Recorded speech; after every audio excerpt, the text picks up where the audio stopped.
Lam Hoi, better known to her fellow peers at the University of British Columbia and popular culture at large as Elisa Lam, was a bright, thoughtful, and imaginative student. Her interests in fashion and talents for writing were weighed down by the unfortunate demons of bipolar disorder and mental suppression, clouding the circumstances that most assume led to her initial vanishing and tragic death. Amateur slinks and professional investigators have spent the better part of almost 6 years digging theoretical tunnel and holding magnifying glasses up to anything and everything that might shed the one decisive clue and the ultimate reason behind Lisa Lam's demise. These probes and perusals combined with assorted observational evidence have only created headaches more than they've solved questions, leaving the uncracked mystery up for grabs by anyone willing to tackle such a brain-bending mind twister as a hope to provide a more substantial reasoning built upon observable evidence and situational analysis. This is an examination of the bizarre circumstances surrounding Elisa Lam's confusing death. Elisa Lam was born on April the 30th, 1991, in Vancouver, British Columbia, to two immigrants from Hong Kong, David and Yenna Lam. Her parents opened up a restaurant in Burnaby, Canada, and the family helped operate the popular dining spot called Paul's Restaurant for years. In 2010, Elisa started her first blog on the internet titled Otherfields. Throughout the next couple of years, she used the platform to showcase her love for fashion and clothing, often posting magazine articles and fashion-related photography. She also would openly speak about her struggles with mental illness, constantly fearing her transcript would show her frequently dropped classes and sporadic college attendance. However, she also wrote honestly about her thoughts and ideas about psychology, emotion, and the human spirit. Throughout these blogs, she kept records of her own musings while sharing stories that reflected a bright mind and an intelligent thinker. Writing in a final blog on Otherfields, Elisa announced that she would be transferring her energy and social media presence to Tumblr, starting a page titled Naval Navo, translated as News Nil.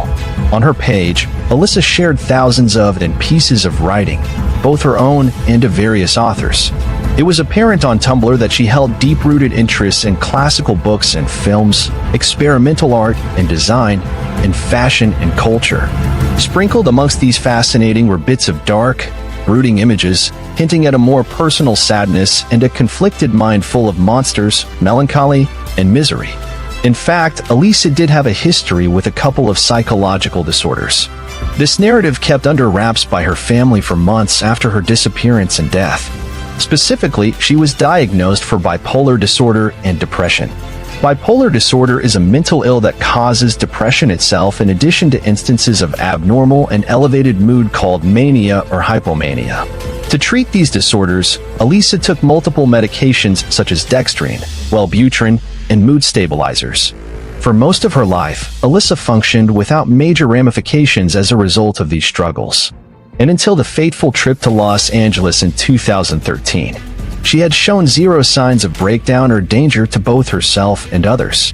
Despite these characteristics, it's important to remember Elisa Lam as a human being just as we all are.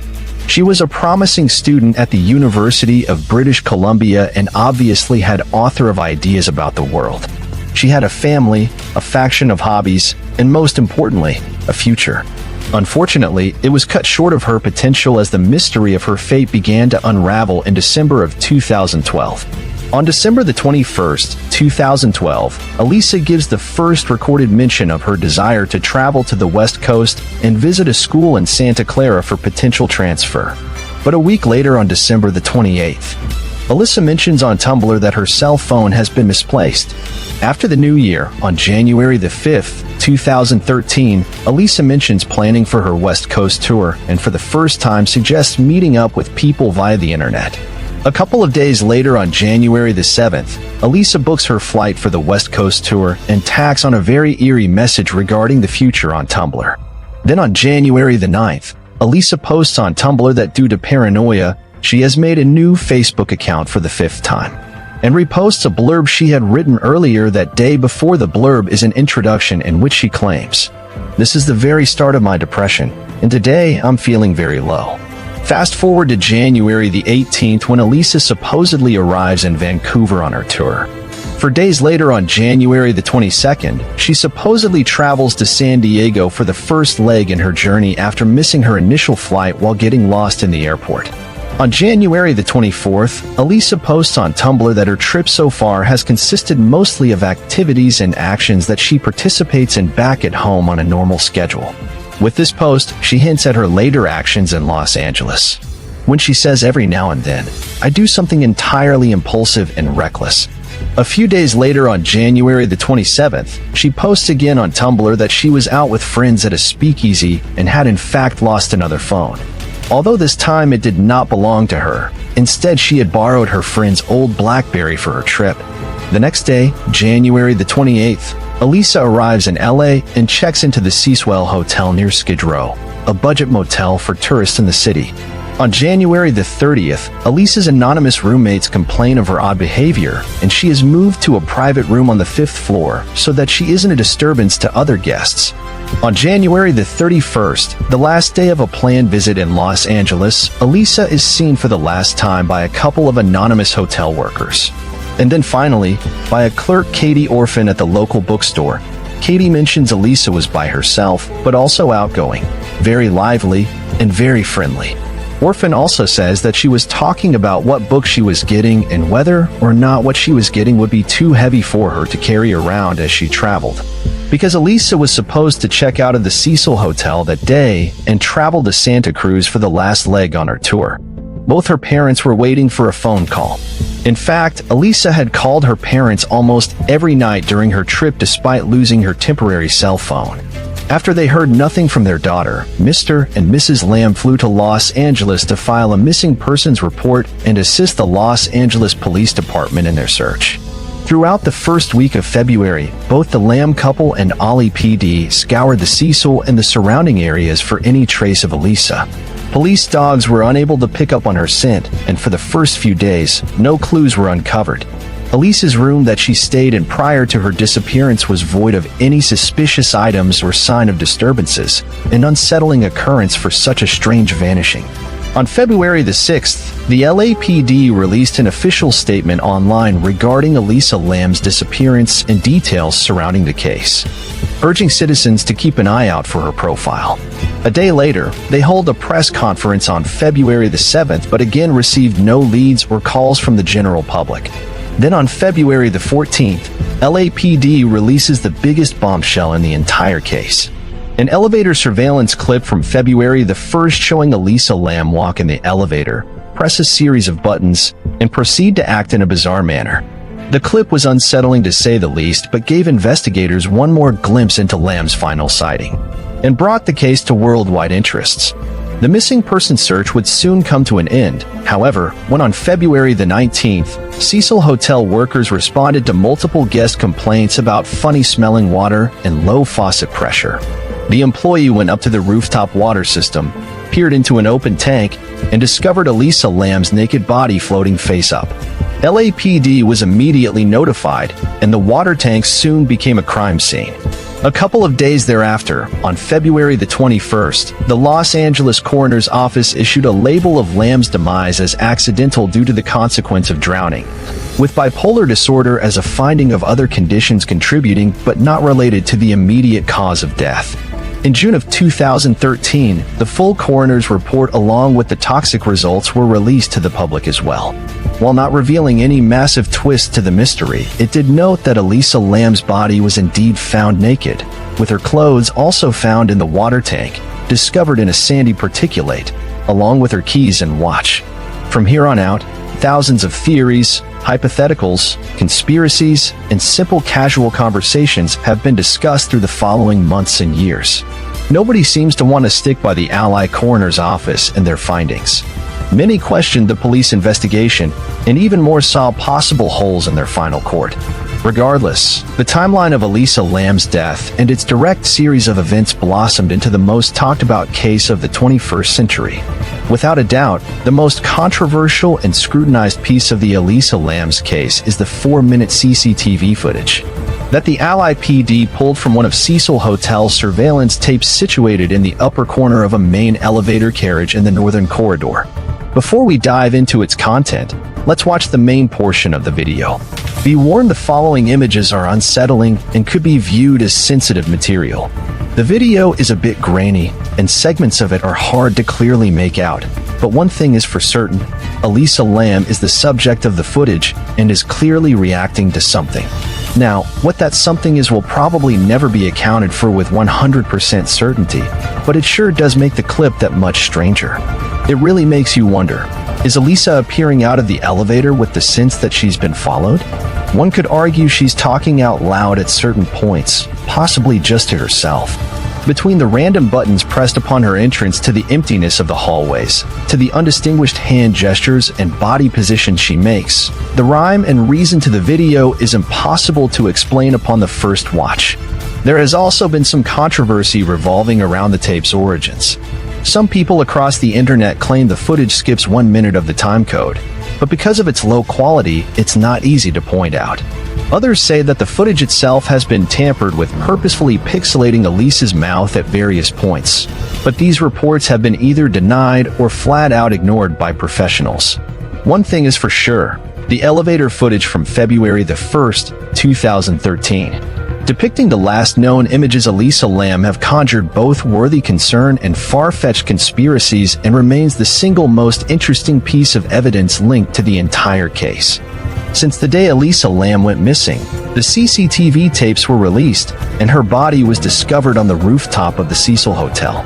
Countless theories have been proposed across the internet and publications all over the world, trying to unlock the secrets of the seemingly unexplainable mystery. Many of these assumptions are based purely in conspiracy theory. Some circles have drawn up wild fantasies that explain Elisa was playing an elevator game, attempting to cross over into alternative universes. Others believe Elisa was possessed by spiritual forces, encountered paranormal subjects, or was contacted by otherworldly beings. These farcical attempts to glamorize Elisa's death as science fiction or occultist are based upon zero observational evidence, connected by complex, coincidental claims, and hyperbole. For example, the location of the Cecil Hotel is in Skid Row of downtown Los Angeles. This area is infamous for its high crime rates and suspicious activity. Drug peddling and violent crime are common both outside and inside of the hotel, which has its own history of murder and suicide. In 1985, serial killer Richard Ramirez, dubbed as the Night Stalker, stayed in one of the 600 rooms in the midst of horrifically killing 13 women. Another homicide suspect, Jack Univiga, stayed in the hotel in 1991.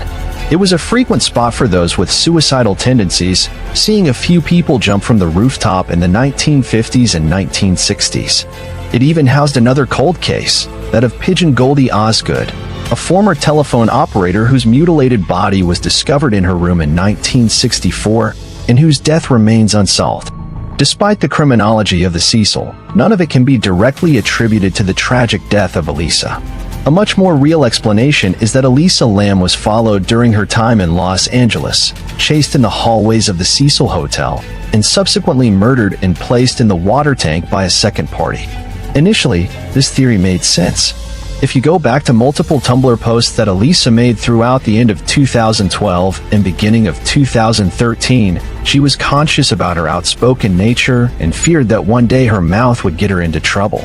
At various points, she wrote about unsettling anxieties. One post read, "I'm going out tonight. I really hope no creeper comes near me." And twice, Elisa was convinced trouble was lurking around the corner at the fault of her tongue, saying, "I really need to be removed from society before my big mouth gets in trouble and I get beaten up," as well as, "My mouth is my downfall and it will get me in trouble. I already do so many stupid things. I have troubles knowing where the boundaries are, and it seems I always make the biggest mistakes at the worst possible moments and get caught and face consequences for getting caught the one time I wasn't thinking and did something stupid to cut corners." So, taking into consideration, she repeatedly sparked the fuses of strangers around her. It's plausible she did it in the wrong place at the wrong time that winter. In addition to Lisa's worries is the manner and how she acted during the elevator footage. After she enters for the first time and presses the floor buttons, she waits a few moments before quickly approaching the elevator's door frame. She then quickly sticks her head out into the hallway and glances from side to side in a hurried manner, then pulling back into the elevator. She pins herself against the wall and then into the corner, acting as if she was avoiding the vision of someone from outside. She goes back to the door frame once more and again cautiously sticks her head into the open. From here, she makes a series of random movements before pressing more buttons. When she returns outside for the final time, it appears as if she is communicating either orally or with her hands. Regardless, number 1 is seen, and Elisa disappears from view. The first part of her movement could indicate she was hiding from another person, but her random footwork and dazed demeanor in the second part of the footage just doesn't make sense if she truly was on the run. The Tumblr post concerns, combined with a suspicious video, make you wonder if there was someone involved with Elisa's death, but there are too many rebuttals to the argument that her cause of death was a homicide. For instance, there were 0 bruises or signs of bodily harm on Elisa's figure, ruling out an assault. All of her belongings were accounted for besides the long-lost cell phone, ruling out robbery or attempted robbery. The eyewitness testimonies by hotel employees and the bookstore clerk claimed she was completely alone and showed no sign of struggle or distress regarding another person. Cameras captured no other suspects around the time of Elisa's recording, and her lack of relationships in a new territory helped rule out a planned or guest-dated murder was unlikely, as Elisa had very few friends back at home, let alone in Los Angeles. In the end, there was 0 evidence confirming the theories about murder or foul play, leading both the LAPD and us to rule it out. All of that being said, the official opinion of the Allied Chief Coroner and assigned medical examiners presents a catch-22. They preface their final hypothesis with a warning that the interpretation of the evidence is limited because of the small sample size, particularly the lack of blood samples tested due to low levels. However, they then contradicted themselves when they say that the police investigation ruled that foul play, but also stated a full review of the circumstances of the case and appropriate consultation do not support intent to harm oneself. The manner of death is classified as an accident. So, if there was no harmful intention either by Lamb herself or a second suspect, then how exactly did Elisa Lamb accidentally climb up a massive cylinder, discover it was the water tank, lift up an incredibly heavy lid, and jump into the dark water? And if the lid was already opened, why did she choose to climb in as a response? Murder and suicide are polar opposites that have been deemed inapplicable. Elisa was killed by someone else. Linger over the fact that the rooftop access was protected by alarms on the doors and the fact that accessing the water tanks required agility and strength. However, it's been repeatedly explained that the hotel has 4 different access points to the roof, 3 by fire escape that have no alarms, and that the water tank lids were either opened or lighter than originally assumed, easily operated by a woman of Elisa's size. So now we must find the middle ground between the 2 explanations and justifiably theorize how such a specific, unsearchable set of circumstances can be regarded as an accident. The most plausible and evidential theory is that Elisa Lamb suffered from a manic episode due to her struggles with bipolar disorder, both leading up to and on the day of February the 1st. To start, we must consider the toxicology reports. 2 different antidepressant medicines prescribed to Elisa were either traced directly or metabolites were traced to her heart, blood, and liver enzymes. One of these drugs was bupropion, known to sometimes cause mania in bipolar disorder. Another mood-stabilizing medicine had metabolized traces to her enzymes, but Elisa's antipsychotic medicine was not found in her system. So in review, Elisa had only taken one of her prescribed medicines the day she passed, and had only taken the others recently, if not at all, in the days leading up to her death. The toxicology report also confirmed that Elisa had no alcohol in her system or other recreational drugs. This rules out the possibility that she had been under the influence of substances while on camera in the elevator, or that something such as pills or drunkenness inspired her to climb into the water tanks. Her liver was not tested for a hypnol, better known as rohypnol. There was no urine in the system, meaning she excreted any and all liquid waste urine that would contain traces of rohypnol, ketamine, or other date-rape paraphernalia. Reflecting on the information regarding her history with mental disorders and the calculated prescription use and lack thereof, we must next understand what exactly an episode of mania is. Severe mania can include psychotic features such as hallucinations, delusions, paranoia, catatonia, and lack of insight. One mental health professional uses the phrase, disorganized yet appearing singularly focused, highlighting its occurrence when Elisa presses the buttons in the elevator at random, appearing intent on some kind of agenda or direction. Symptoms of mania also include psychomotor agitation, which involves repetitive, purposeless, or unintentional movements and behaviors. These movements and behaviors are made in response to feelings of restlessness caused by increased anxiety. Dr. Daniel Morale reviews in a medical journal that these actions can result in wringing of the hands, pacing, and taking off clothes repeatedly. All three behaviors were exhibited by Elisa both in the elevator footage and in or around the water tanks. The fact that Alita Lamb attempted to the roof at all could be a response to hallucinations and/or delusions. What these might have been is unknown, and it would be unfair to Elisa's memory to assume and fictionalize her mental illness. It's important to note that manic hallucinations are not just visual but can be manifestations of sound, smell, taste, and touch, another possible explanation for her removal of clothing. In combination with the inconsistent prescription upkeep, the pure fact that Elisa was in a foreign location with a lack of communication back home could have set off a manic episode. The people Elisa had been staying with since she booked a shared room with fellow guests stated that Elisa was acting strangely, to the point she was bothering the others, and had to be moved to another room by herself. The additional trigger of isolation could have initiated mania, as well as playing a role in why she was by herself for the remainder of her time in LA. The last bit of promising evidence supporting this theory is a testimony received by us from a confidential resident, to be referenced as Resident A from Los Angeles, California, who wishes for both them and their family to be kept anonymous. After hearing about our investigation into the case of Elisa Lamb and having little to no prior knowledge of this scenario, Resident A told us that a few years ago, they had a family member in Mexico commit suicide as a result of manic depression or bipolar disorder. Resident A stated that this family member died from drowning after plunging into the death of a similar industrial water tank.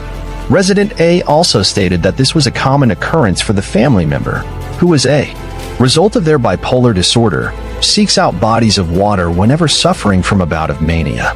Resident A confirmed that this family member was about 35 years old when they passed away but had been suffering from mental illness for over a decade and had an inclination to run away and find attraction to water throughout the years. While this case has no direct relation to Elisa Lamb, it's peculiar that both instances involve a confined bipolar subject who, as a result of their condition, drowned because of an unconscious gravitation to water. There is hardly any research done in the medical or psychological field regarding this phenomena, but we are incredibly interested if there are other situations like this one. If anything, it further confirms that Elisa's reason for selecting the Cecil Hotel's water tank to not be a mystery but a tragic symptom of her psychological illness. In the end, taking all evidence, scientific research, and societal patterns into account, we've determined that the initial report from the chief coroner is accurate. In that, Elisa Lamb died accidentally due to drowning as an indirect result of bipolar disorder. While other theories were briefly discussed, their complete lack in observational evidence and origins from make-believe prevented them from serious consideration. The reason this case fascinates followers all over the world and produced incessant gossip and conspiracies is the fact that it's hard for people to accept simple innocent explanations for complex and unsettling situations. Psychological disorders are heavily stigmatized but also very misunderstood. People do not want to accept that Elisa Lamb was suffering from hallucinations due to bipolar disorder because that's only in her mind, and they struggle to accept such distinctions. Instead, it's much easier to tell our own versions of what we want to have happened, something far more fantastical or intriguing than mental illness. For example, people believe another party was involved because Lamb's cell phone was missing, and her Tumblr remained active for months following her death. Yet the simple answer is her original phone was lost weeks before her trip, and Tumblr will populate active accounts with posts in the likeness of their previous content for a brief time after they go dark. People also couldn't wrap their brains around the fact that Elisa made it to the rooftop and into the water tanks undetected. However, it's quite simply laid out in the undisputed material facts and supporting evidence section of the motion for summary judgment document after the Cecil Hotel was sued for its role in Elisa's death. In Box 10, it states that the rooftop access door is equipped with an electronic alarm system, which alerts hotel employees when the rooftop access door has been opened, followed by Box 14, which states that the alarm for the rooftop access door was not activated at any point in January or February 2013. This means that Elisa used one of the 3 fire escapes to reach the rooftop, proven possibly by an intentional guest at the Cecil Hotel via a YouTube demonstration. In addition, the motion for summary judgment reports in Box 20 that someone could theoretically access the water tank by climbing to the top of an elevator utility room and jumping down upon the water tank from above. This photo depicts the elevator utility room in question, which allows easy access from a red set of stairs and a joined ladder. The leap from that structure to the water tanks is also quite negligible as seen put to scale with the size of a human portrayed here. In terms of the elevator video, our story-centric minds want to fill in the hallways on either side of that elevator full of monsters, perpetrators, and supernatural phenomena. But in reality, there was nothing of the sort the night of February the 1st, 2013. Only Elisa Lam truly knows what she saw and what she felt the day she died, and it's up to us to trust that it was the unfortunate unpredictability of mental illness that caused those emotions and the resulting actions. After all, Elisa was a young woman who had recently gone through intense emotional roller coasters with an identity crisis and building anxieties revolving around her purpose. She was somewhat aware of this impending depression and admitted online that she could tell she was leaning towards impulsive and reckless tendencies after the fact, a glaring sign of potential mania. She was about the age that many young people start to experience what are called breakthrough symptoms of both bipolar spectrum and schizophrenia spectrum tendencies. The unfamiliar surroundings of Skid Row in Los Angeles, potential insomnia, mixed with an absence of proper medicine compounded her confusion and eventual mania. There is no single ruling factor that led to Elisa Lam's harrowing misfortunate death. Instead, it was a combination of nature and circumstance heightened by coincidental video recordings that cultivated a gross amount of inconsiderate internet conspiracy. Let this examination of the bizarre circumstances surrounding Elisa Lam's death be a step in the process of ending stigmatization around struggles with disorder and mental illness in general. Elisa was a beautiful human being with unlimited potential. She had interests, hobbies, and dislikes like all of us do. She has a family who still honor her memory. It's time for us to do the same and take lessons from her illustration. Look after those with mental health issues and speak up about it before it creates another confusing saga like that of Elisa. Duke Pearson, 31-year-old Dorothy Fielding went missing in August 1967. Her body was found buried in a shallow grave 8 months later near the 7 Mile Vehicle Park in Spokane, Washington State. 47-year-old Ruby Lampson was reported missing in June 1967, but her remains were not found until 1971. The shallow grave where she had been hidden was also in the 7 Mile Park, not far from Dorothy's grave. In September of the same year, a suicide was reported by Duke Pearson, who was a sheriff's deputy at the time. His wife, 33-year-old Sandra Pearson, was found dead in a car at their family home. Her body was inside the vehicle in the garage. Tin foil had been stuffed into the exhaust pipe before a connecting hose had been fed through the car's rear window. The ignition was armed, then the fuel tank was at least half full. The garage was filled with fumes, but strangely, the engine was not running. This so-called suicide happened 3 months after Ruby's disappearance and just 1 month after Dorothy's. Sandra was 5 months pregnant and left behind her other 2 children. In April 2018, the Major Crimes Unit received a tip from someone who said that Dorothy used to be a member of the Falls View Taven bowling team. It turned out that Ruby was also a member, and the 2 women were friends. It was also rumored that at the time, Dorothy was having an affair with Duke Pearson. Pearson worked for the sheriff's office from 1959 until 1966 when he abruptly quit his job. His colleagues stated that his attitude and behavior became unstable. He even threatened to kill one coworker who asked why he wasn't coming into work anymore. All 3 cold cases were reopened, and Pearson was questioned in April 2018. Although he denied ever knowing Dorothy or Ruby, following further investigation, detectives were finally able to get an arrest warrant 51 years after the crimes had been committed. They made a move to arrest Pearson on the 25th of January 2019. only to find that the 85-year-old had died 3 days earlier. Henry McCabe. 32-year-old Henry McCabe worked as an auditor in Minnesota and was described as an outgoing and open man. He had 2 children whom he adored and a happy marriage. And the only thing that seemed to be a bit off in his life were reports that some recent bad reviews at work had taken place. On Labor Day, September the 7th, 2015, Henry spent the night out with friends, drinking and having fun at a club. Henry's friend, William Kennedy, claimed he dropped Henry off at a gas station convenience store, Super America, that night near his home after they'd finished partying, and that he'd taken Henry's keys from him while another friend took his wallet to stop him buying more drinks. Reportedly, Henry was in a bad state from drinking too much alcohol. He was last seen alive around 2 a.m. However, when police found that neither Kennedy nor his car were on CCTV that night, they questioned his story about what happened on September the 7th. Kennedy then clarified that he dropped Henry off at a different gas station, a Holiday gas station, and this was verified by surveillance footage. That night at around 2:23 a.m., Henry's wife, who was in California at the time, received an unsettling phone call from her husband. His garbled message consisting of screams, moans, and gurgling sounds heard over the line is chilling to say the least.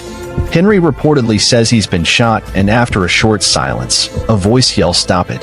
One news outlet reported that Henry also left a voicemail on his brother's phone, but it is unknown what the voicemail contains. Henry had been dropped off just 20 minutes before the call, and it is not understood exactly what happened in that period of time that led to the disturbing voicemail. His mobile phone was disconnected shortly after the call. 2 months later, on November the 2nd, a kayak uncovered the 32-year-old's body in Rush Lake. At around 4:30 p.m., there were no cuts to his body nor any wounds of any kind, including bullet wounds. So why did Henry claim he had been shot? He was found 6 miles from the gas station where he was dropped off, and police said his body had been there in the water for a long time. The Ramsey County autopsy report claimed that Henry had likely died from drowning in fresh waters, and authorities say there's nothing suspicious about the death. But how does this account for the disturbing voicemail?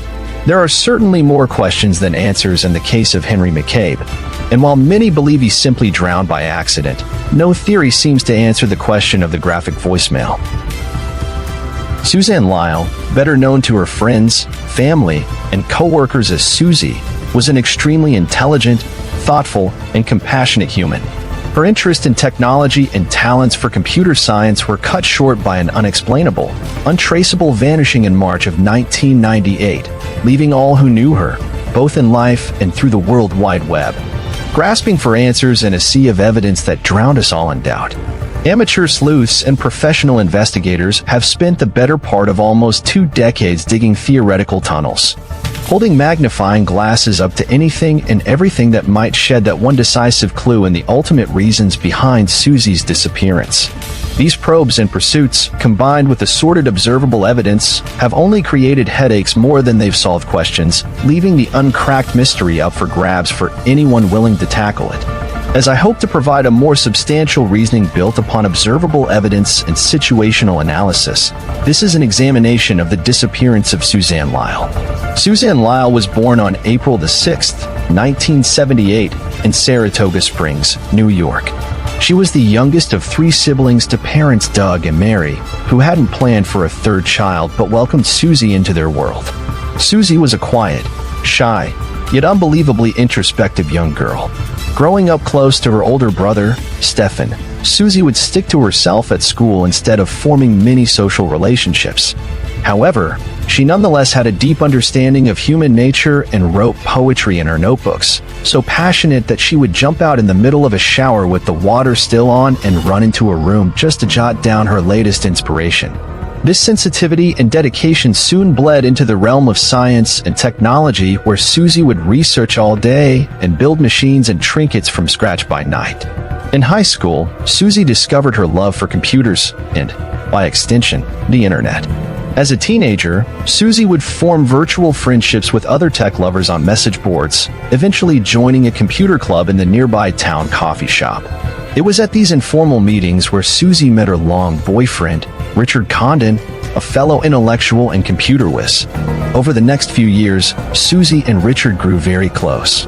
Even after he left high school a couple of years before she did, Susie maintained a romantic relationship with Richard despite their age difference. In 1996, Susie finally graduated from the local high school and attended the State University of New York at Oneonta to officially study computer science. However, just a year at Oneonta proved to be too easy for Susie as her coursework wasn't challenging her actual level of intelligence. To increase her studies, Susie transferred to the State University of New York at Albany, or SUNY Albany for short. Doug and Mary believe that Susie had actually transferred to be closer to Richard, who lived much closer to Albany. Doug described Richard as being very mature for his age, and Mary felt that he had been a little controlling in regards to his relationship with Susie. It didn't affect Susie's independence though, as she worked 2 off-campus jobs at local computer stores, including a Babbager's game shop at the local Crossgate Mall in Guilderland, New York. As time passed through the winter of 1998, all seemed normal to Susie and the rest of the Lyle family. Doug and Mary were happy as empty nesters with 3 children achieving their goals and moving on to greater things. Susie was balancing classes with work, a relationship, and, of course, her passion for computers. Everything proceeded smoothly despite the occasional school-related stress until March of 1998 brought an unexpected gloom and doom, not just to Susie Lyle but to her family and friends as well. Sometime during the years of 1993 or 1994, Susie meets up with her boyfriend, Richard Condon, on the internet and joins his computer club at a local New York State coffee shop. They soon enter a relationship while both in high school that lasts for the next few years. At various points in the next few years, Susie and Richard's relationship fluctuates, almost breaking apart during a few unstable moments but never creating a hostile or harsh situation. In the summer of 1997, Susie transfers to a state university in Oneonta to SUNY Albany to engage in more demanding courses and supposedly be closer to Richard. Later that year in the autumn of 1997, Susie supplements her in with a couple of jobs. Not long after the turn of the new year in the winter of 1998, Susie tells an anonymous coworker at the mall that she feels as if she's being stalked by someone she doesn't recognize. Susie shows little fear or anxiety despite the hunch and never reveals further details to either the coworker or her family. On Valentine's Day, Susie's mother, Mary, drives to Richard's house in the afternoon for a quick stop. Mary theorizes that Susie was delivering a Dear John letter as preparation for a final breakup. She concludes that Susie's tension increased as a result of seeing someone else. Who this someone could be was unknown. Throughout the remaining days of February 1998, Susie goes to work at Babbage's under immense stress from upcoming exams, often appearing uptight and in a variety of moods around her boss at the shop. On March the 1st of that year, Mary talks to Susie for the last time. Mary recalls Susie being concerned about finances and waiting for the next paycheck to arrive. Mary attempts to offer a bit of money to her daughter, but Susie declines the proposal. On the morning of March the 2nd, Susie completes the big exam she had been anxious about in the preceding weeks. Either right before or right after the exam on the same fateful day, Susie withdraws her usual $20 from an ATM machine located near the bus terminal at Collins Circle, the normal stop for Susie before she leaves for work. Later in the afternoon on the 2nd, Susie makes another uncharacteristic ATM withdrawal at about the same time her shift at Babbage starts in Crossgate Mall, at a machine located near the store again, in the amount of $20. Moments later, when Susie actually clocks in for work at 4 p.m., she appears more like her average self, much calmer than she'd been in the months of February, at least according to her manager. At about 8 p.m. on the 2nd, the manager of Babbage leaves for the day, leaving Susie to finish up her shift per usual. Everything is how it should be, but unknowingly to the manager, this is the last time he'll make contact with her. Around an hour later, at 9:20 p.m., a nighttime security guard at the backlit of Crossgates Mall cannot confirm with 100% certainty that he saw Susie Lyle leave the store, but does mention that nothing was out of the ordinary. Even though the employee exit area was poorly lit, it's understood that at that time, Susie boarded a Capital District Transportation Authority bus headed towards campus profiled by the bus driver at the time. This is the last confirmed sighting of Suzanne Lyle before her disappearance. After a 25-minute commute at 9:45 p.m., the bus makes its scheduled stop at Collins Circle. The driver at the time could not remember if Susie had exited, though a friend of hers claimed she saw her get off the bus and walk away. This would be the last unconfirmed sighting of Suzanne. The next morning on March the 3rd, Susie's boyfriend, Richard, makes a call to her parents informing them that he never received a call or email from Susie the night before after returning from work and couldn't reach contact with her. Just a few hours passed by before Doug and Mary contact Sunny Albany campus police to officially announce that Susie is missing. The campus police do not immediately react, however, and say periods of absence for college students are common. One of the officers attended Susie's next class to look for her, but she never arrives. At 4 p.m. on March the 3rd, Mary has the idea to call Susie's bank and inquire about her spending history. The bank reveals that Susie's bank account had been accessed at an undisclosed ATM machine a minute before Mary's phone call. The amount taken was Susie's normal withdrawal of $20, but the location wouldn't be known until the next day. The morning of March the 4th, Susie's bank calls Mary again to inform her that the location of the ATM transaction came through. It was recorded by a machine at Stewart's Shop convenience store in Albany, a few miles away from campus, and in a part of town rarely visited by Susie. When the mail arrives later on March the 4th, Mary Lyle discovers a birthday card from none other than Susie herself. It seems like a normal gesture, but the timing is certainly peculiar and a bit unsettling, as Susie included a note that said, "See you soon," inside the card. On March the 5th, after attending another one of Susie's classes in which she was unaccounted for, the case had become an anomaly compared to most missing student profiles and calls in New York State Police to assist in the impending search. In the following weeks during heavy police investigation, Richard Condon is interviewed but quickly understood as innocent. Richard provides an alibi for the night of March the 2nd in which he was playing video games with another friend. Police also interview the bus driver on Susie's route to and from work who says he remembered Susie getting on the bus in the evening and was certain she didn't get off at the last stop at night, but wasn't sure if she did indeed exit the bus at Collins Circle. A few weeks of analysis of the ATM withdrawal also lead police to unrelated security camera footage of an unidentified man shopping at Stewart's Shop convenience store around the time of Susie's account usage.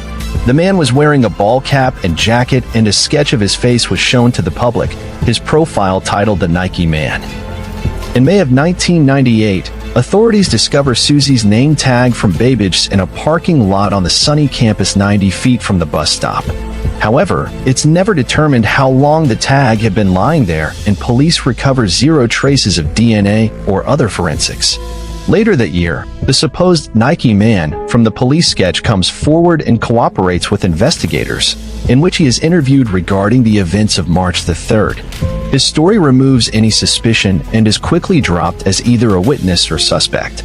Despite endless searches and efforts over the next 20 years, no new evidence or leads turn up. The most recent development in the case is in 2016 when Mary Lyle teams up with local experts in detailed underwater mapping after she repeatedly felt odd feelings while driving over the Crescent Bridge on top of Mohawk River. Unfortunately, nothing of significance is reported, and the disappearance of Suzanne Lyle remains cold as of this moment. When dissecting the entire case, the most scrutinized and heavily referenced pieces of evidence are the ATM withdrawals and the complete mystery regarding who exactly accessed the machine, with both Susie's debit card and the respective personal identification number. The most glaring detail with this case point is the time in which it happened. Somebody accessed Susie's account well after she was last seen. This alone makes little sense. If Susie was robbed and then kidnapped, why would the culprit wait almost 24 hours before actually using her debit card? It's been clarified that only 2 people knew the exact PIN for the bank account, which was Susie herself and Richard, her boyfriend. However, while this seems suspicious on the surface, it wouldn't take too much coercion for a kidnapper or perpetrator to obtain the information from Susie if she was held captive. That's not the only strange aspect of the ATM ordeal, though. Doug and Mary Lyle were certain the location of the ATM at an Albany convenience store in a different part of the town was nowhere near the usual route Susie took to either work or leisure activities. It wasn't a popular place for purchases made by fellow Sunny students either. The clerk of Stewart's shop did not recognize Susie's picture and didn't remember seeing her on March the 3rd or any day prior. Police thought they had the ATM mini-mystery solved when they viewed CCTV footage at Stewart's shop and noticed a suspicious figure who walked inside of the store around the same time the ATM machine was operated under Susie's account. This spawned the Nike Man, suspect, and conspiracy theories, but ended up being nothing more than circumstantial theory and rumored racial profiling. Of course, the frustrating part about the CCTV footage and the ATM use is the fact that the cameras do not actually cover the ATM machine itself. Instead, they are positioned above the counter inside of the store. Thus, anyone can use the ATM without exposing their identity. This adds a wrinkle in Susie's case. Not only are we blocked from seeing who was exactly activating her information, but we must take into consideration that this location was used on purpose by the user, whether it be a kidnapper or even Susie herself. The user might have known this specific ATM was protective of identity and could only be traced by GPS rather than facial profiling. In the grand scheme of things, the ATM controversy is certainly the biggest case point, but also a fruitless trail of conspiracy and confusion rather than telling us anything useful at all besides the fact that someone involved was risking their plan at 4 p.m. on March the 3rd. Since the day Suzanne Lyle went missing, the ATM conspiracy sparked up and her name tag was discovered in the parking lot near Collins Circle. Countless theories have been proposed across the internet and publications all over the world, trying to unlock the secrets of the seemingly unexplainable mystery.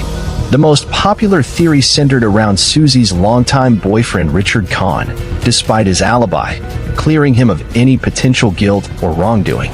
Followers of the case stuck with their gut feelings. Many pointed out that he was the only other party to have Susie's bank account PIN in his possession and would probably be aware of a $20 withdrawal pattern.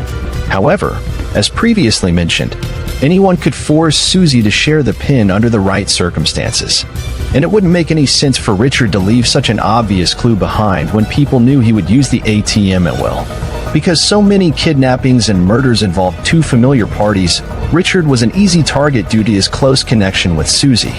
They did initially meet over the internet, which immediately drew red flags for Susie's parents. Doug Lyle described Richard as an incredibly intelligent individual, mature beyond his years and devoted to he and Susie's relationship. Mary Lyle thought he was too clingy and a controlling boyfriend, always checking in on Susie in the evening and accessing her computer from his own, violating what most would see as an invasion of privacy. In fact, a few internet conspirators proposed that Richard hacked the Stewart's shop ATM from his computer to supposedly throw off investigators. Regardless of Richard's perceived characteristics, Susie never outwardly complained of his persistence or overbearing personality. Police weren't ever 100% willing to give up on Richard as a suspect, though. After a couple of months of investigation and around the time that Nike Man theories went up in flames, police attempted to conduct a second round of interviews with Richard. However, Richard refused this time, citing he wouldn't talk anymore without a lawyer present, and rejected a request to take a lie detector test without any actual evidence connecting Richard to Susie's disappearance. Authorities took this as a sign to move on.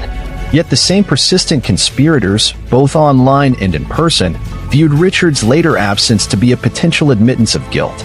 In rebuttal, it's important to remember that Richard fully cooperated with all questioning in the first round. Police questioning is not an enjoyable process, and having to deal with a heated interrogation with an already established alibi couldn't have been very helpful to the search anyways.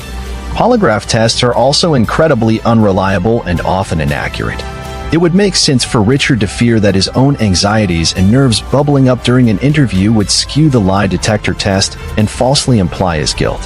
A common issue seen in criminal investigations throughout the years. When one thinks about the point at which police went back to Richard, it becomes obvious that after the nightmare suspect fell through, authorities were desperate for a concrete lead or a new suspect and figured Richard to be a probable receptor. In the end, Richard maintained his innocence throughout the process, eventually remarried and moved on from the case entirely. A couple of other potential suspects were considered at one point or another, although both were cleared almost as fast as they were uncovered. One of the suspects wasn't profiled as a specific person, but instead hypothetically drawn up from a very similar case exactly 13 years prior to Susie's disappearance. In March 1985, another sunny Albany undergraduate student named Karen Wilson was last seen getting off a public transit bus 1 mile away from campus, much like Susie's vanishing. An intense search bore no evidence or traces of current, leaving the case just as cold. When combing through other criminal records in the upstate New York area, police also came across documents from an anonymous convicted rapist who just so happened to be on the move at the exact same time Susie disappeared. However, upon extraditing the fellow from Illinois back to New York for questioning, he revealed a solid alibi and was excluded from any further consideration. Another convicted criminal was reckoned to be a suspect 7 years later in 2005 when a man named John Reagan faced trial for the attempted abduction of a female high school student in 1993. The kidnapping occurred on the streets close to Saratoga Springs High School, just a short distance away from the Miles' hometown of Ballston Spa. Both Susie's parents and investigators thought the similarities of the cases were peculiar and attempted to question John about any possible involvement. Unfortunately, John refused to discuss any outside cases with authorities and ended up in jail for his own crime. Police skeptically crossed his name off the list. One of the biggest theories churned from the mystery is one that many people are afraid to consider and do not want to discuss: the fact that Suzanne Lyle might have left on her own accord. While there is no explicit evidence that confirms such a belief, it must be considered in a case with no solid rhyme or reason. Susie was a very private person with little social interaction. She had her boyfriend, her family members, and her coworkers, but that was about it, at least to our knowledge. It's important to remember she spent a lot of time on the internet, connecting virtually to a whole other community. That's how she met Richard in the first place, so it's not out of the realm of possibility that she met others in anonymous message boards. What if she met a group of people that persuaded her to leave? While incredibly unlikely, there wasn't anything forcing her to stay in the Albany area. In the same vein, Susie's mother said multiple times that Susie was living paycheck to paycheck and specifically worried about her funds in the days leading up to a disappearance. Mary even tried to loan a little money, but Susie was quick to reject the offer. Another internet-related possibility was Susie found an alternative method to make money or received an offer she couldn't refuse from someone out there in the web. If it were far away from home, she would most certainly need a little money to supplement the journey, which would explain the frequent ATM withdrawals both on the 2nd and on the 3rd of March. Everyone wants to say that someone must have coaxed the account PIN from Susie and used the machine themselves. But because Susie was one of only 2 people to know the security number, it was Susie herself to make the withdrawals. Both Doug and Mary Lyle agree that their daughter was a creature of habit and wouldn't venture away from a normal way of life, which, on one hand, explained the consistency of the $20 money orders, but also makes one question why she'd make such a drastic decision to leave home. It would also be very cold-hearted to leave without telling a single soul, but also to send her mother a birthday card, seeming to imply that she would see her soon. On the other hand, it's more likely that Susie had a secret mission only she knew about and was kidnapped or worse somewhere along the way. She very easily could have wanted to remain quiet about an errand or internet-related task, but ran into trouble without anyone knowing. This would still explain the random ATM usage and why she disappeared without a trace while leaving her possessions behind. The argument against such a claim, and the biggest wrinkle in the entire Suzanne Lyle case, is the employee name tag found in the parking lot near Collins Circle, 2 months after the disappearance. If Susie left on her own accord, why in the world would she or her kidnapper come back to the sunny Albany campus to place her name tag near the place she was last seen? The only reasonable thought is that Susie dropped it off after departing the bus and rerouting to another destination other than her dorm, considering the parking lot in which the tag was found is in the opposite direction of Susie's living quarters. Some reports have stated that the name tag found isn't even the one she would have been wearing the night she worked last. It's also peculiar that the clue wasn't even discovered until 2 days after she went missing, if the sunny Albany campus was combed by investigators as rigorously as they maintained it was.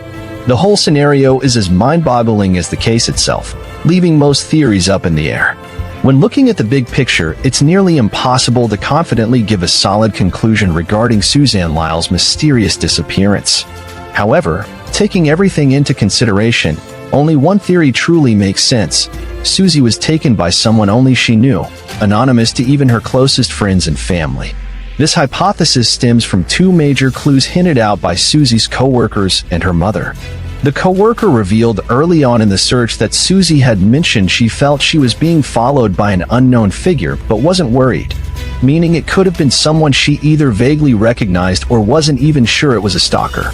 Then Mary Lyle shared she believed Susie had been seeing someone outside of Richard due to a little bit of strange behavior and the crumbling connection with her ex-boyfriend. Both propositions are quite possible, and while neither can be confirmed, they would both play intricate roles in a possible kidnapping and could easily be connected to one another. How did Susie know this theoretical person? The internet? Records indicate that police did a technical analysis of Susie's computer, but whether or not they saw surprising history or frequented message boards is unknown. Even if they did, it's not difficult to hide virtual relationships that aren't tethered to a physical hard drive. If Susie was indeed up to something with somebody she wanted to keep a secret, the internet was probably her only communication.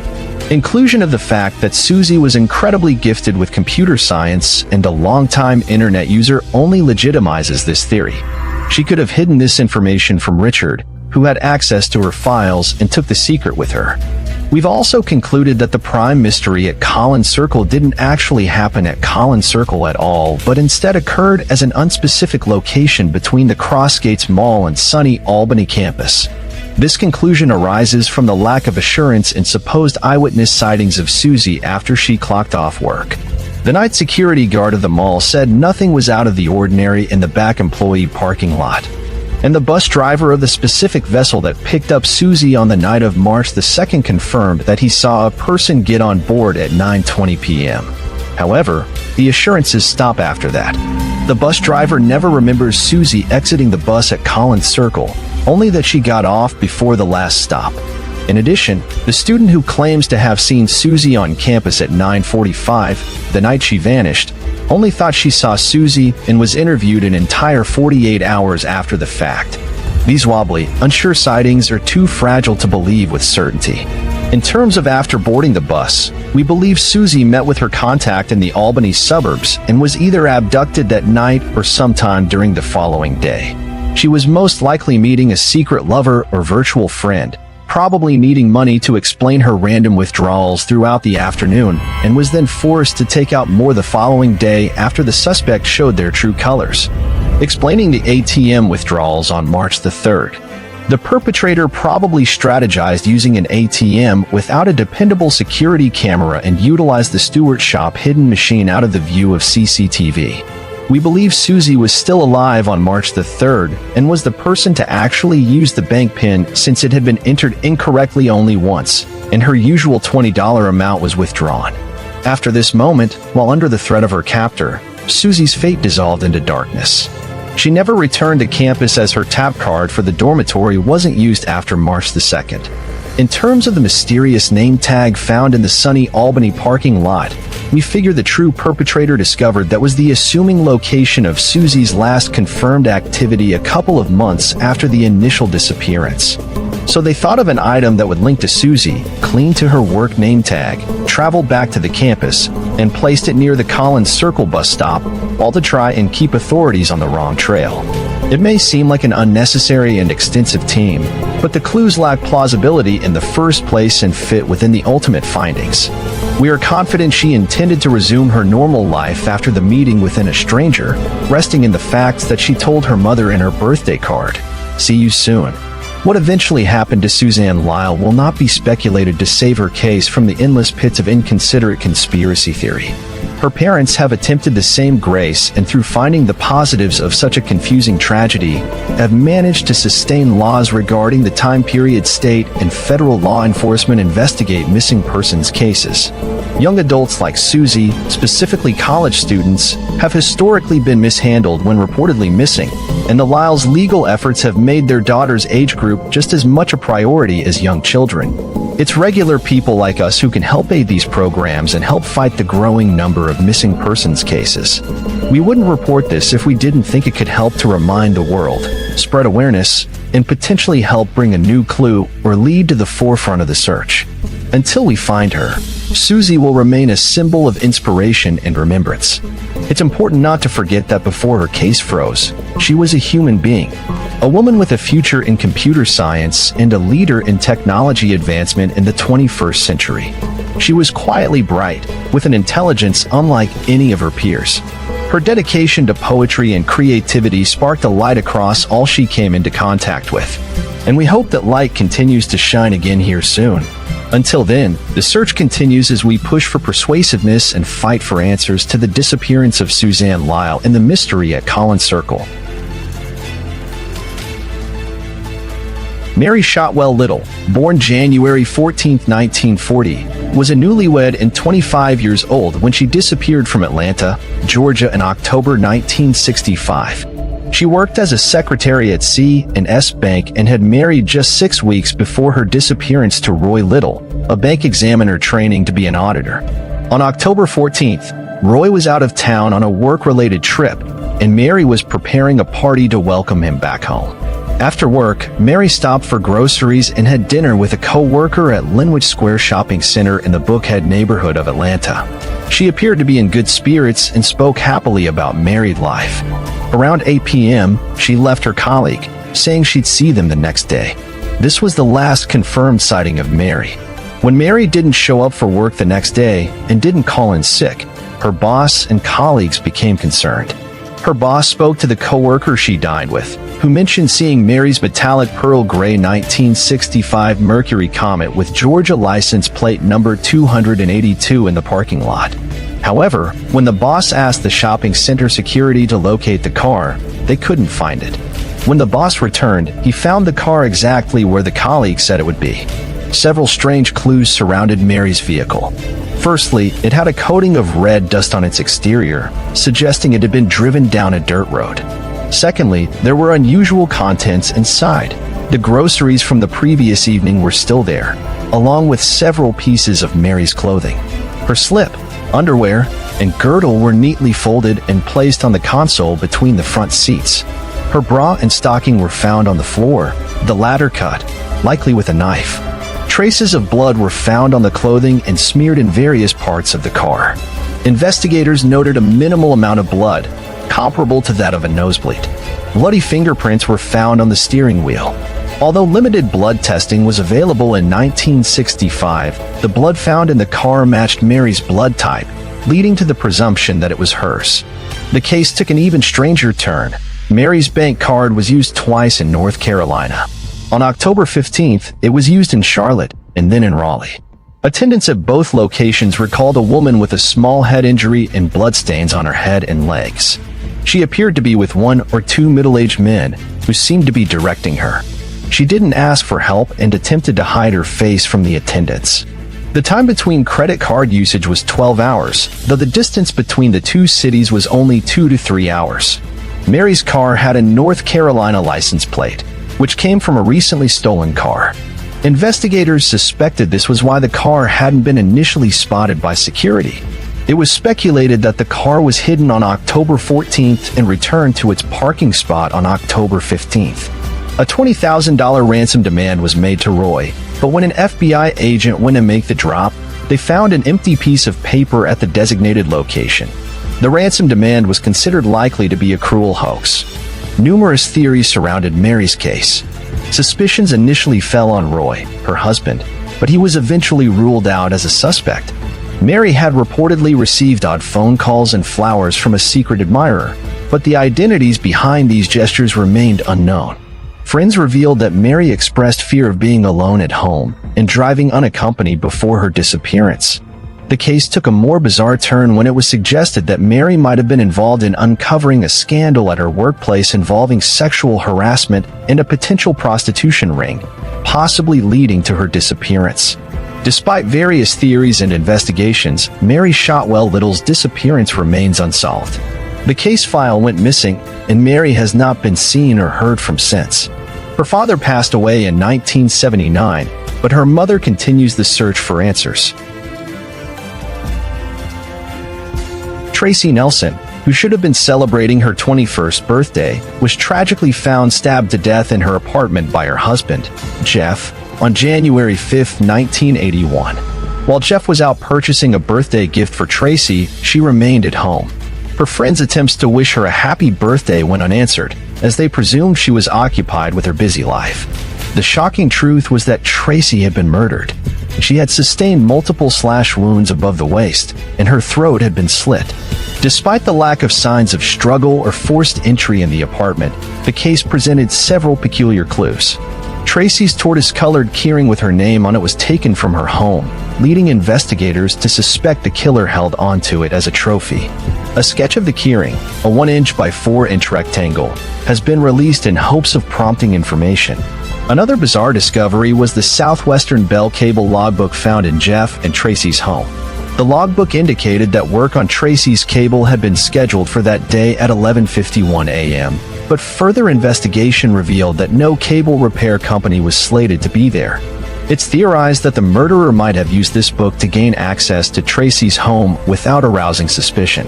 Despite authorities following up on 1,600 leads and discovering a single unidentified fingerprint in the apartment, 2 witness accounts describing potential suspects in the area have not led to successful leads. Descriptions of the men varied slightly, with details about their physical appearance differing between the 2 accounts. These unsettling clues have not resulted in any definitive breakthroughs, and the case of Tracy Nelson remains unsolved almost 4 decades later. Craig Price, dubbed by the media as the Warwick Slasher, was just 13 years old when he committed his first murder. On October 11, 1973, in Rhode Island, little is known about Craig's family life and upbringing. What is known is that from a young age, he had a juvenile record that included charges of robbery, stalking, assault, and drug use.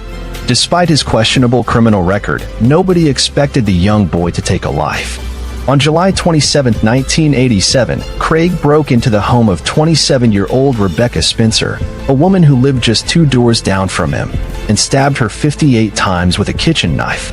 Then, on September 1, 1989, when Craig was 15, he broke into the home of 39-year-old Joan Heaton, who lived there with her 2 daughters, with the intent to rob them. Under the influence of weed and LSD at the time, he stabbed Joan 57 times, her 10-year-old daughter Jennifer 62 times, and her 8-year-old daughter Melissa 30 times. Melissa also suffered a crushed skull as Craig struck her with a kitchen stool. He even bit Joan and one of the girls. The attack was so aggressive that the blades of the knives he used broke off from the handles and remained inside the victims' bodies. Despite living near both crime scenes and having a juvenile record, police didn't consider him a suspect until the FBI linked both crimes, suggesting they were likely committed by someone nearby and who had injured his hand in the struggle. On September 5, 1989, during an interview, the 15-year-old's cut hand was noticed by 2 police officers. Craig claimed he cut it while drunk and failed a polygraph test. This led to a search warrant for his home, where bloody clothes and knives were found. Upon discovery, Craig remained calm and confessed without further pressing, lacking remorse. Even more disturbing, he mimicked the sounds of his victims dying as he confessed to the crimes. He attributed his actions to early exposure to violence. Arrested a month before his 16th birthday, he boasted about making history, having been tried and convicted as a juvenile and set to be released at 21. However, his case led to changes in laws, allowing juveniles to be charged as adults, though this couldn't be applied retroactively. Citizens opposed to the release of Craig Price lobbied for his imprisonment due to the brutal nature of the crime. Several state psychologists agreed that he was a poor candidate for rehabilitation. While in prison, Craig faced charges for criminal contempt, extortion, assault, and probation violations. These crimes ensured he wouldn't see freedom on his 21st birthday. Despite being denied parole in 2009 and being set for release in 2022, in April 2017, he was accused of stabbing another inmate and was sentenced to a further 25 years in January 2019. At 46 years old, Rhode Island can rest assured that the Warwick Slasher will remain behind bars for life. The Babes in the Wood. In 1987, Russell Bishop was found not guilty of the murders of Karen Hadaway and Nicola Fellows, who were both only 9 years old. Their bodies have been found less than a mile from their Brighton homes in a dense, wooded area known as Wild Park. They had both been sexually assaulted and strangled. Bishop volunteered himself in the search for the missing schoolgirls and was one of the first people to arrive on the scene. Bishop's then partner and mother of his children said that a sweatshirt found at the murder scene was his, but the trial fell apart when she later retracted this claim. Bishop's continued to protest his innocence and pleaded with the police to find the real perpetrator so that he could clear his name.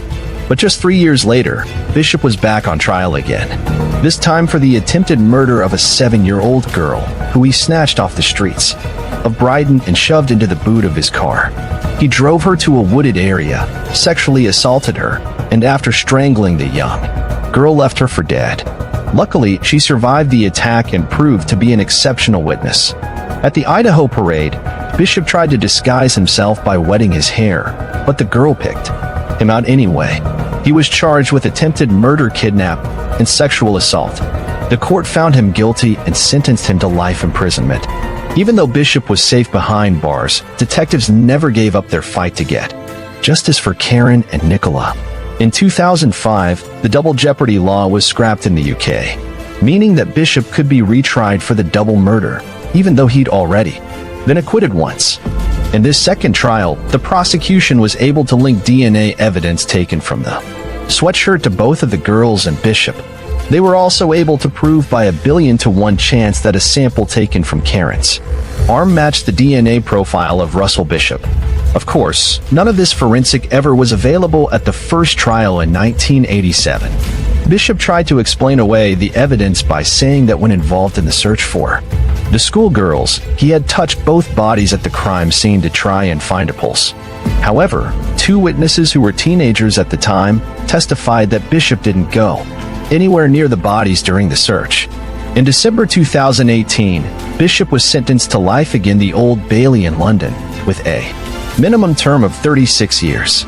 He will be 82 before he can be considered for release. It had taken 32 years, but new forensic evidence had finally won justice for the families of the babes in the wood.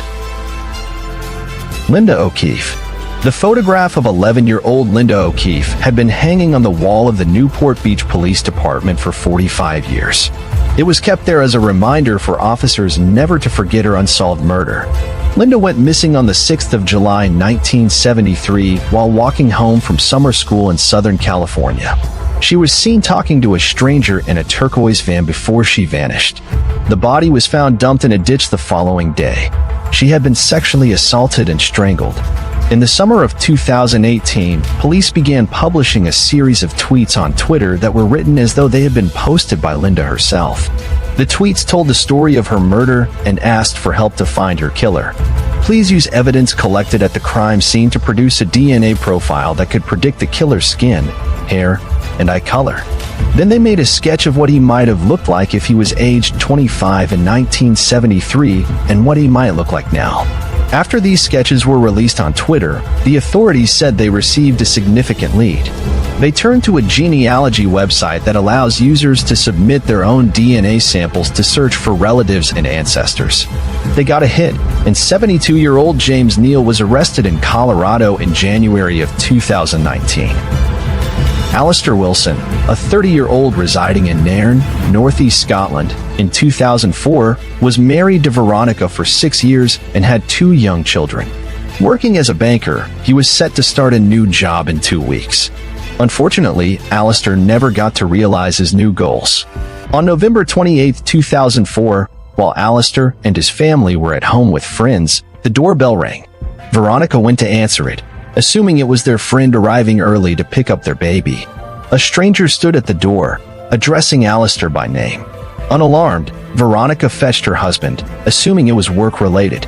She continued reading bedtime stories to the kids while Alistair headed downstairs. The conversation between Alistair and the stranger lasted several minutes, its contents unknown. Alistair returned looking perplexed, not fearful, holding a bright blue envelope addressed to Paul. Puzzled, Veronica let him return downstairs to find the man, who was still at the doorstep. Several gunshots echoed. Panicked, Veronica ran to her husband as he lay injured, but he died an hour later in the hospital. The blue envelope had disappeared. 10 days later, a maintenance worker found an antique gun in a nearby drain, confirmed as the murder weapon, yet without the killer's DNA. The murderer, described as white, stocky, 5 feet 6 inches to 5 feet 10 inches, around 35 to 40 years old, wore a dark baseball cap and a jacket. The police sketch remains unreleased, contributing to the mystery of Alistair's unsolved murder, later termed the doorstep murder. Speculations vary: a hired hitman, criminal debts, mistaken identity, or a purpose for the blue envelope. Online discussions ponder whether Alistair was supposed to place something in the envelope, theorizing that he was shot because he didn't comply. The absence of an explanation for the envelope's contents or the Paul label remains a question. The murder remains unsolved, leaving Veronica in the same house, raising her children without their father.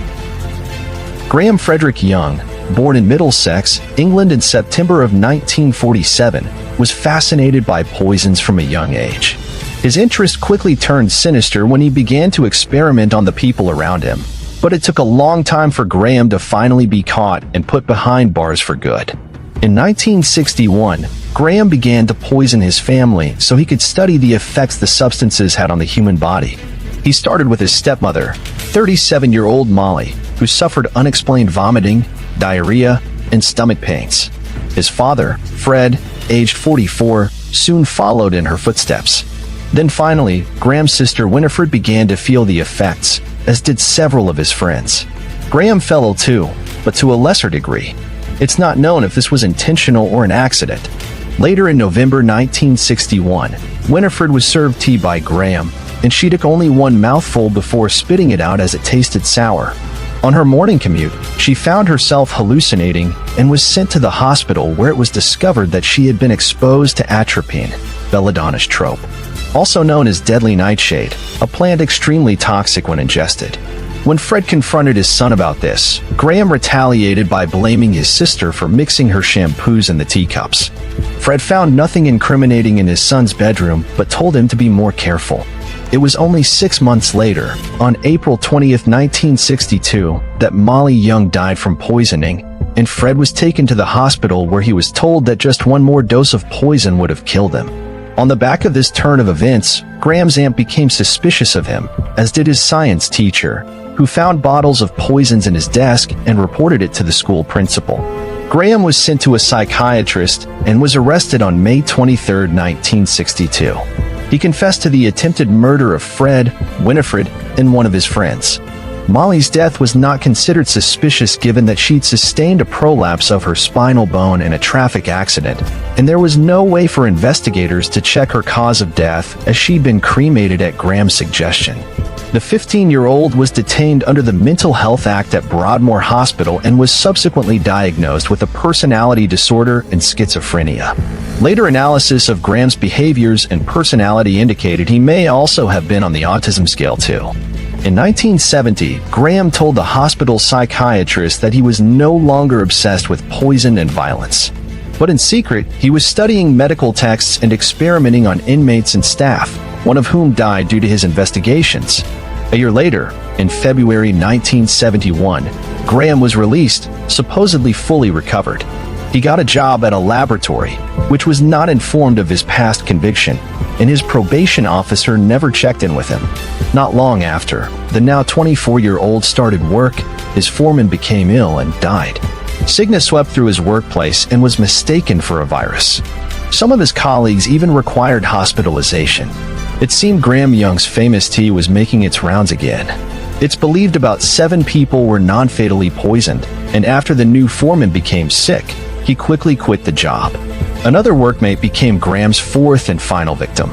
Suspiciously, Graham asked the company doctor if thallium had been considered, and he told one of his colleagues that he studied chemicals as a hobby.